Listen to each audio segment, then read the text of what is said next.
What is going on, gunfighters? Welcome back to Gunfighter Life, the podcast where we talk about gunfighting with God at the center and real-world first-hand experience. Today's going to be a cool episode.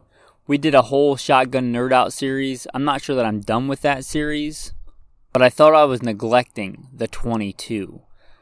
The shotgun is my top pick for if I had to pick just one gun or have just one gun because it's so versatile. It's kind of my pick for the go-to survival gun. But a lot of people, and a lot of people I respect would say the 22. So we're going to spend some time today talking about kind of the ultimate survival, both defense and food procurement 22 setup. Before we get into today's topic, please scroll down, hit some stars. Cheap, easy way to support the podcast. Make sure you're subscribed so you get these when they come out. And if you think this content is worth something to you and you want to put your money where that belief is, please consider going to Patreon and becoming a patron. GoodShepherdTraining.com. GoodShepherdTraining.com has that Patreon link on there, or there's just a one-time Venmo give if you just want to give that way. Patrons get access to a lot of cool stuff. If you just listen to the Tales of the Gun episode, they get an unedited, uncut version of that. Also got a Guns for the Zombie Apocalypse episode just for patrons and some other cool patron content on there. But most of all, I want you to support because you believe in the message and you like the content and you think it's worth something. With that, I'll plug in the bio and we'll get into the main topic. Who am I? A question we should all ask ourselves. I am, first and foremost, a servant of God, made in His very own image, a follower of Jesus Christ,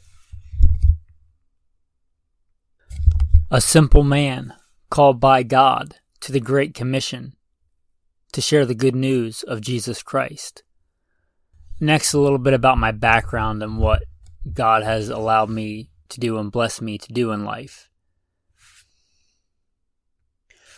Grew up what most would consider very poor in the backwoods of the southeastern and mid-Atlantic United States, hunting and fishing. Joined the Marine Corps at 17. Did a couple of combat tours in Iraq. So a decorated Marine Corps combat veteran. Infantry assaultman. After the combat tours, I was an urban warfare instructor for the United States Marine Corps under Mkiiii Viper. I also served in the U.S. Army, both full-time and part-time National Guard. Also a veteran of law enforcement. I served with LAPD. I was a sworn peace officer, a cop for LAPD. I worked regular patrol assignments and more specialized assignments. One of those more specialized assignments was warrant service, fugitive recovery. Also had some other law enforcement roles. I am an FBI certified firearms instructor and been certified by another 3-letter government agency in a lot of firearms and training things. I've also been a private contractor, worked in the private sector, pertaining to tactics and gunfighting and protecting America from enemies foreign and domestic. I served as the commander of a tactical team to stop active shooters in a large metropolitan area. That was our primary mission, to stop active shooters, which sadly are a thing in America today. I've also been blessed to do quite a bit of competition shooting. Started my first formal competitions even before joining the Marine Corps at 17. I had won more shooting competitions than I can remember. I have competed in all manner of disciplines in shooting. Been blessed to be a state rifle and pistol champion, West Coast regional champion. Like I said, been blessed to win more shooting competitions than I can remember. Mentioned hunting. I've hunted to put meat on the table starting when I was a child. I've also been a professional big game hunter and guide, hunting and slaying all manner of beast. And I don't apologize for that. Humbled to be the host of 3 podcasts. Simple Man Sermons, Alpha Male Podcast, and Gunfighter Life. Obviously, as things not mentioned, I've been blessed to do many other things. But, again, first and foremost, I'm a servant of God, a believer and follower of the Bible, the Word, Jesus Christ. And I don't apologize for that. With that, let's transition into today's topic. So, I think for me, the 22 gets the silver medal for survival. And that's not too shabby. I did quite a bit of time. Well, I've spent pretty much my whole life in the way of the gun. And by God's grace, putting food on the table in all manner of environments and climates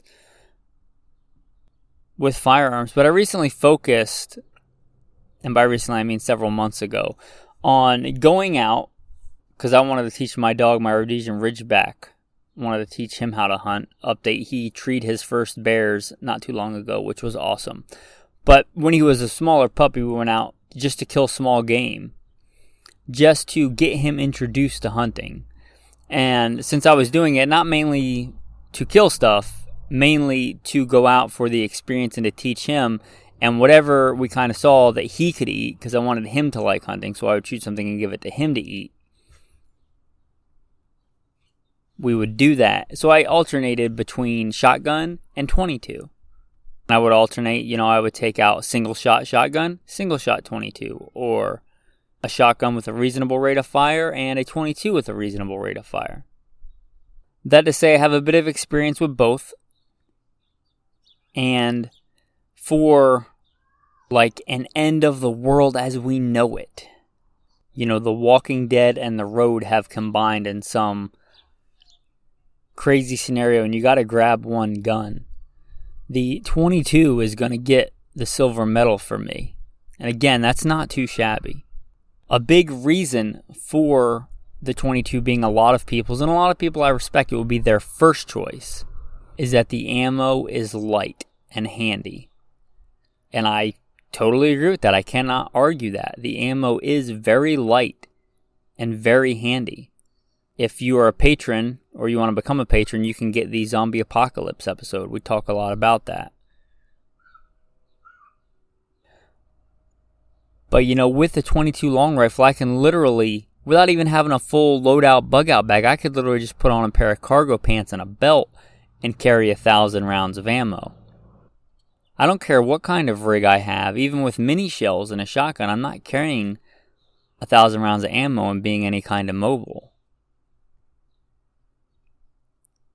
And 1,000 rounds of 22 is going to last a long time. Not only that, but most 22s are light and handy, and most people can shoot them well. If you have a weapon capable of a reasonable rate of fire, and you can be accurate, you can, in general, be very fast and very accurate with a 22. Now, a 22 would not be my first choice if I was kicking down doors, doing urban warfare, which in a lot of these kind of scenarios is pretty likely. It would not be my first choice, if my convoy is getting ambushed or my patrol is getting ambushed with me and my group and I. It wouldn't be my first choice. But flip that around, an AR or an AK certainly would not be my first choice if I'm out in the sawtooth wilderness trying to hack out a living on the land, for putting food on the table, for clandestine operations, which I think putting food on the table is much more likely than those other scenarios. Hopefully Well, not even hopefully. Certainly in life you've had to eat far more than you've been in gunfights. I don't know a single gunfighter that can say otherwise. And the 22 is great for putting food on the table. It excels at that. Yes, I know that you can kill big game with a 22. I know that it has been done. Poachers do it quite frequently.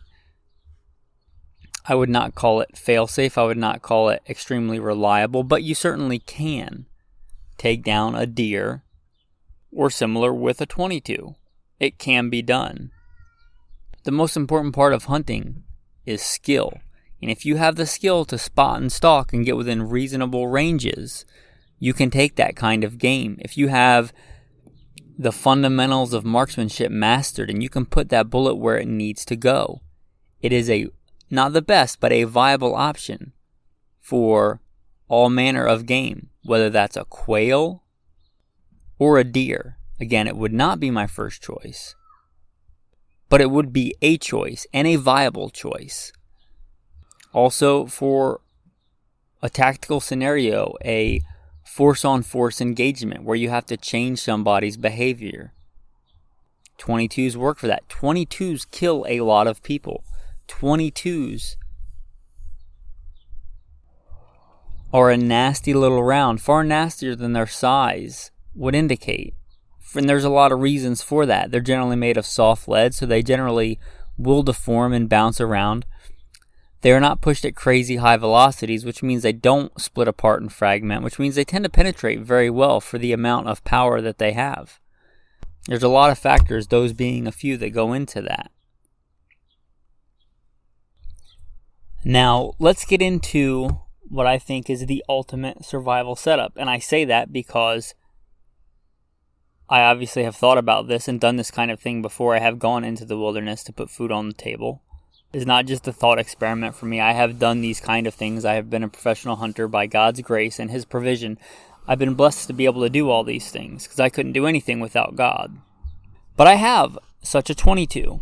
In fact, I have a couple of 22s. If you listen, you'll know I know the value and the importance of a 22, especially for training. But I have what I would consider my go-to survival 22. And if you listen, you know I'm not a gun collector. I don't have a lot of guns, but the guns I have I'm very blessed to have, are good, and they have a point and a purpose. And my go-to survival 22, that's its purpose. It is not the first gun I would grab if I could only have one for, my one long gun scenario, but it wouldn't be a bad choice, and it's the best 22 I could think of for the task. And again, sometimes, for some things, if I'm just out reconnoitering, covering a lot of ground, let's say, in some pretty harsh terrain, no real plan on how long I'm going to be out, I'll grab that 22 because it's light and it's handy, and I can carry an amount of ammo that would get me through anything I could foresee without it weighing me down. If my main thing is reconnoitering, reconnaissance, reconning an area, and I just want to have a long gun on me, just in case I have to get stuck out longer and have to procure food, or defend myself, or whatever, that 22 is a good choice, and I have it set up as such. And for that obviously is going to be my number one recommendation for you. I'm not going to keep a secret I've got this super cool secret thing I'm not going to tell you guys about. I'm going to tell you guys. That's what I'm here for, these podcasts, or to give you guys valuable information. So, without further delay, that is a Ruger 1022 Takedown stainless steel. The model with the flash hider. Now, the 1022 in particular is known for being rugged, reliable, and simple. AK people may get really mad at me, but I would consider it like the AK of the 22 world, the 22 rifle world. It is semi-automatic. It's got fairly simple parts. It operates really dirty. And it's a common platform. For those reasons, I think the 1022 is my first choice. And there'll be some other good choices I'll get into that have some advantages that the 1022 does not have. But I think the 1022 is the best choice. I think if it's going to be your one long gun for a survival scenario, I think, because you don't know if you're going to have a tactical application, which you should always be ready for, I think that semi-automatic capability is crucial, is key, because you don't know how many rounds it's going to take, especially with you don't know with a 9mm, especially a 22. The first round hopefully will do the job. By God's grace, you'll be fine. But you may need to get that second, third, fourth round on target quickly. And what if you have 2 or 3 or 4 targets, which is not unlikely in these kind of scenarios, getting ambushed? We talked about that ambush scenario. You're going to want a good rate of fire. And the best rate of fire, I should say, the best controllable rate of fire is going to be your semi-automatic. And if you're going semi-automatic and you're going 22, I can't justify anything other than the 10-22. Now, perhaps I am biased. I grew up shooting and hunting with a Ruger 10-22. I still have a Ruger 10-22. Before I was old enough to legally buy a gun, I had my mom go down to Walmart and buy it for me. I still have it. I still use it. That is kind of my wife's set aside now for my wife's go-to gun if things get really bad. I'll have the shotgun, she'll have the 22. They complement each other nicely. And her primary job is not going to be defense and security. She can help me out if she needs to with that. It's a good gun. She loves shooting it. It's a lot of fun. Anyway, the 10-22, that reasonable rate of fire is key.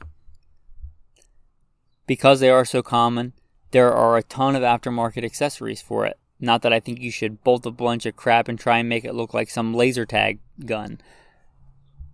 Only put on there what you need, but there are a ton of accessories for it. There are also a lot of not just aftermarket mags, but factory mags that have a higher capacity. Now, I generally keep in that gun just a 10-round mag. I think 10 rounds, politics aside, is a good amount of rounds.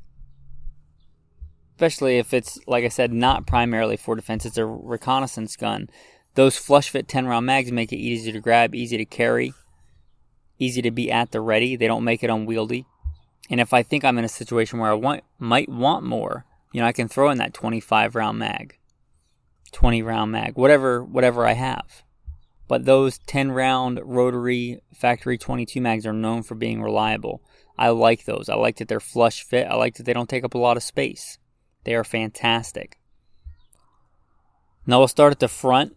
I specified the model with the flash hider, muzzle brake, whatever you want to call it. And I actually took the muzzle brake off of mine and I just put a big Noveske thread protector on there. The main reason I like this model is, one, it gives me the option to put something threaded on there if I want. But the main reason I found for any hard time tool, any actually working man's gun, is I beat the crap out of my guns a lot. I drop them, I break them all the time. I think 2 or 3 times this year I broke my SIG 226. I'm hard on stuff. I train with it. And even if you might treat your guns like safe queens now, if times get really tough, I don't think you're going to be doing that. You're going to be using them hard. And one of the most important things to keep pristine and in good working order is the muzzle of your gun. The crown, where the rifling meets the end of the barrel. That's crucial. And a threaded barrel that you can put something on, whether it's just a thread protector that overhangs or a muzzle brake, is really going to protect that muzzle. If you fall on it, if you have to smash it into something, break a window, anything like that, it's going to help. And that's the main reason I have it on there. Obviously, if you want to put a suppressor or something on there, or if it's the end of the world and the law is no longer applying, you want to make an easy 22 suppressor, you could do that. I'm not going to get into that here. That's probably a foul move for the ATF, but it's not hard to do. It's not rocket science to make a suppressor for a 22. That's all I'll say. And it gives you the option of easily doing that. You could do it without a threaded barrel, but it's nice to have. Now moving back, I specified stainless steel. If you listen to the Maritime Gun episode that just came out, you'll know why I specified stainless steel. I live the nomadic lifestyle. I often live off-grid to cut down on living costs to try and make a living on these podcasts. I live in a multitude of environments. What was it, 2 months ago, I was living in the deserts of Arizona, and now I'm living in the rainforest of Oregon, or the coast of Oregon. Maritime, a lot of water, whatever climate I'm in. I like stainless steel. There may come a time when you're just Oscar Mike, you're on the move and you can't maintain that gun as much as you should. And stainless steel, in my opinion, holds up better. If you think stainless steel is too shiny, I would say just give it a matte finish. Just rub it with some sandpaper or steel wool. It'll be fine. If you really want to, you can just hit it with some Krylon, some spray paint. And at least underneath is stainless steel. And the important part, your bore, the insides, the internals are going to be stainless steel. I think if you have the option for stainless steel, unless we're talking another kind of gun that has like a chrome line barrel, go with stainless. It's worth the extra few dollars, for sure. Moving back from there, the sights. I really like the tech sights. They give that Ruger 1022 sights like a battle rifle would have, like an M14 would have, like a Garand would have, like a M1A, which is, they're all known for having really good iron sights. I mean, you can get really good and accurate with those iron sights. And if you're talking about a hard time tool, iron sights have a lot of merit. The tech sights are awesome. I have the Williams Pete sights on my wife's 1022. I don't think they're nearly as rugged. And rugged is probably what you want for this. Those tech sights, I don't often endorse brands, and I get no kickback, nothing, they've never even contacted me. But tech sights, after going through a myriad of 1022 sights and using them hard, I think the tech sights are worth the money. They are where it's at. I don't know of anything else better.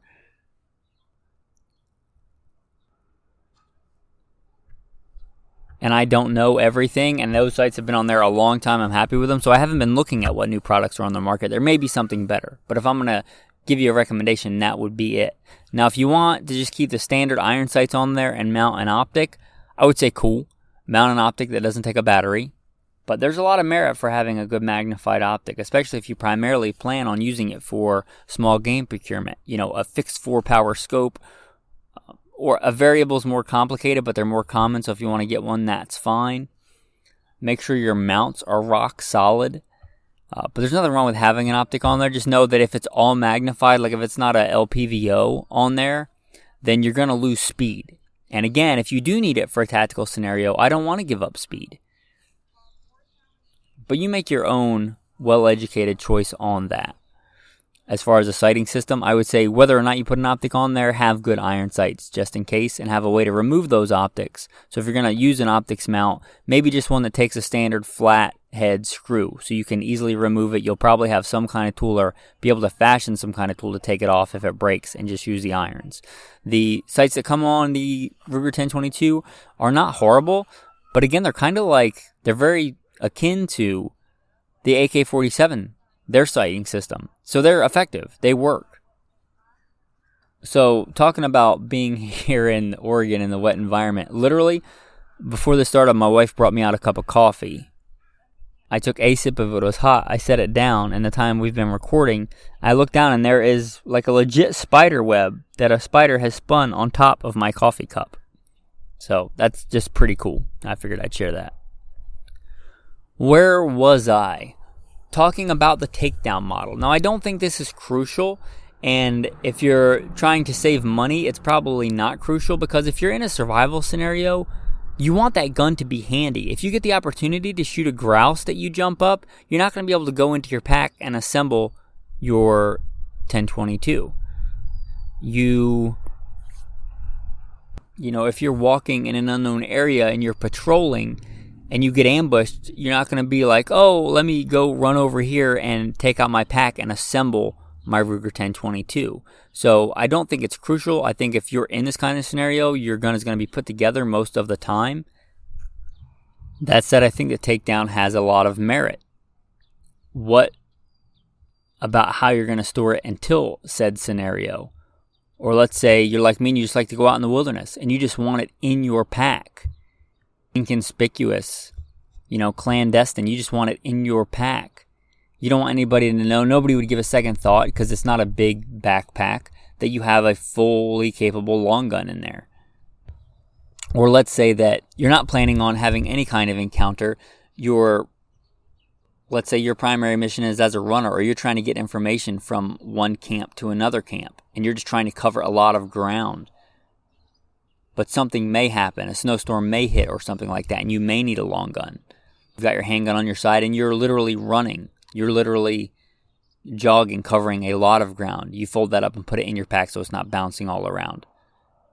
I think there are a lot of advantages to having the takedown model, even if in an actual really bad scenario, it's probably going to be put together all the time. So if you can't afford or can't get the takedown model, I don't think it's crucial.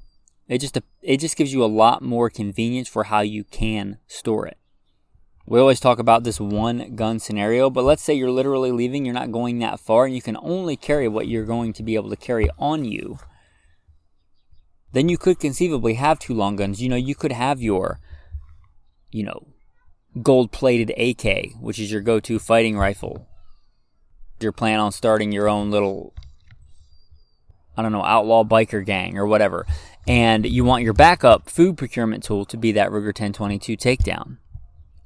So you're carrying your long gun, and you have that 1022 takedown, folded up in your pack. It doesn't weigh a ton. You put 200 rounds of ammo in there just in case you want to procure food.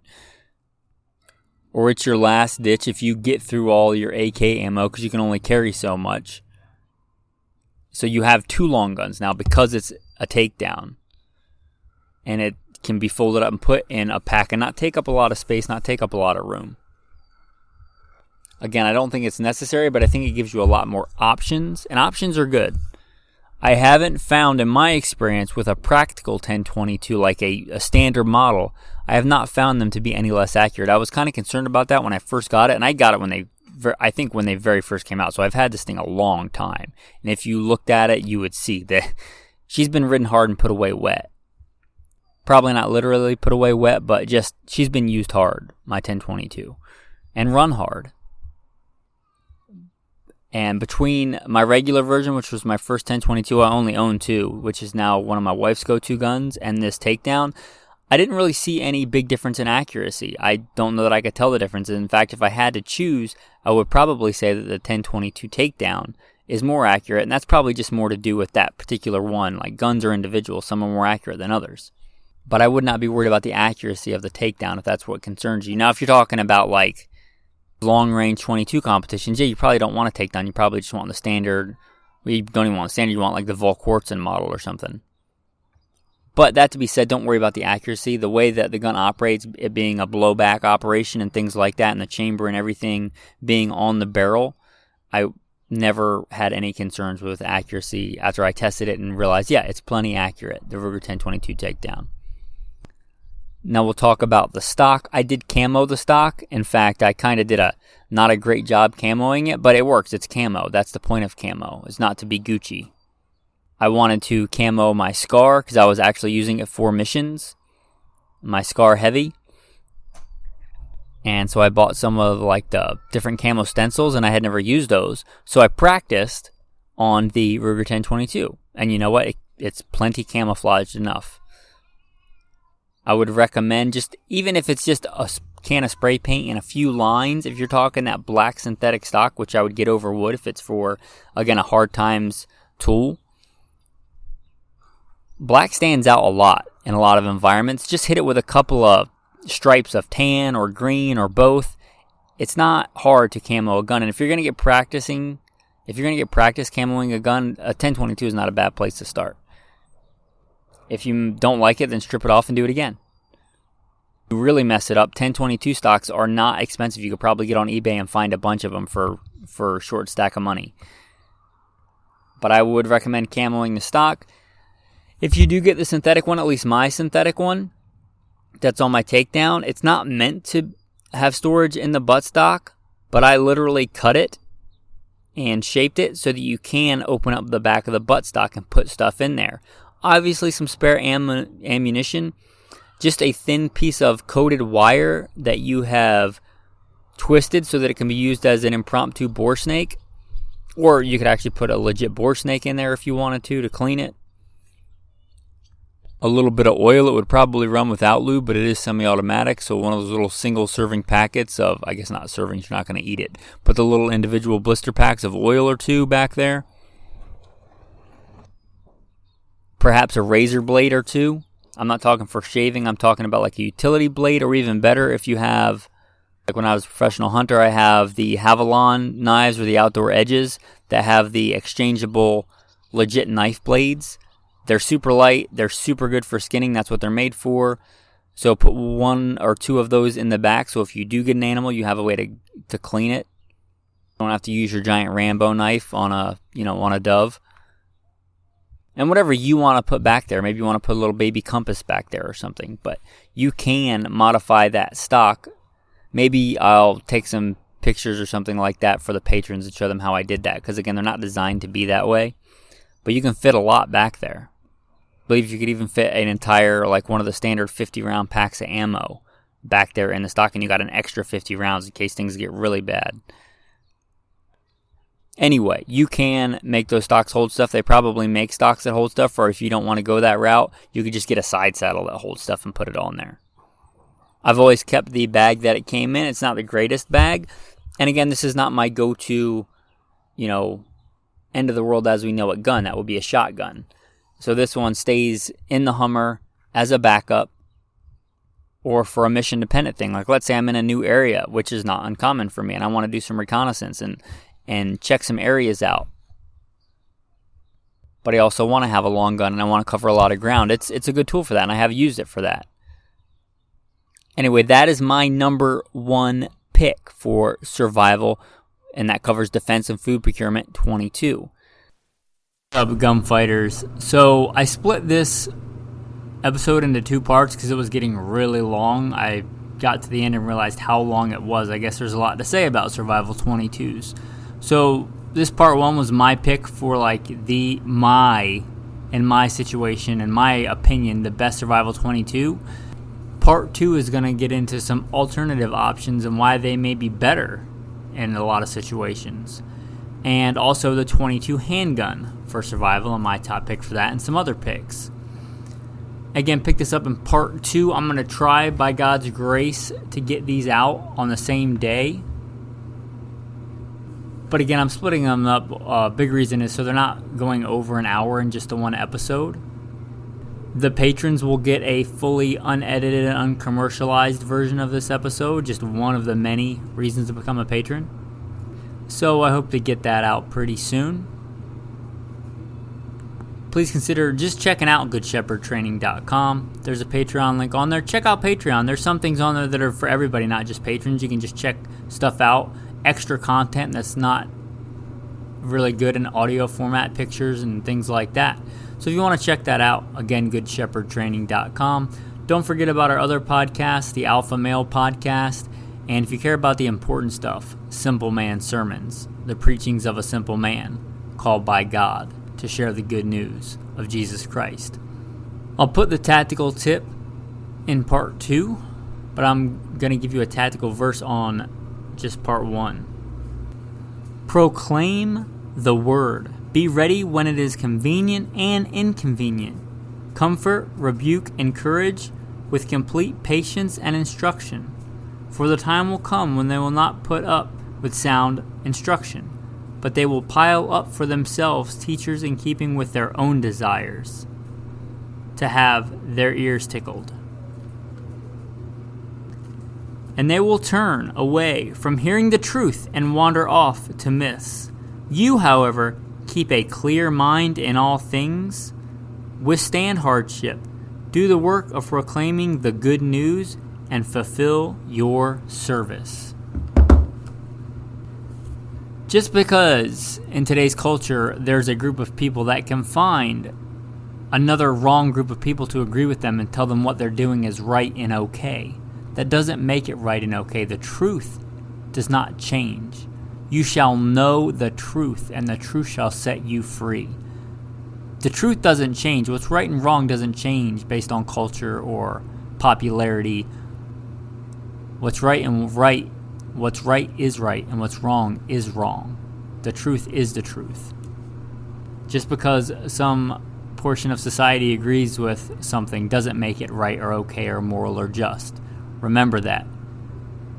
Stay focused on the truth. Stay focused on God, the unchangeable Word. With that, have a blessed day.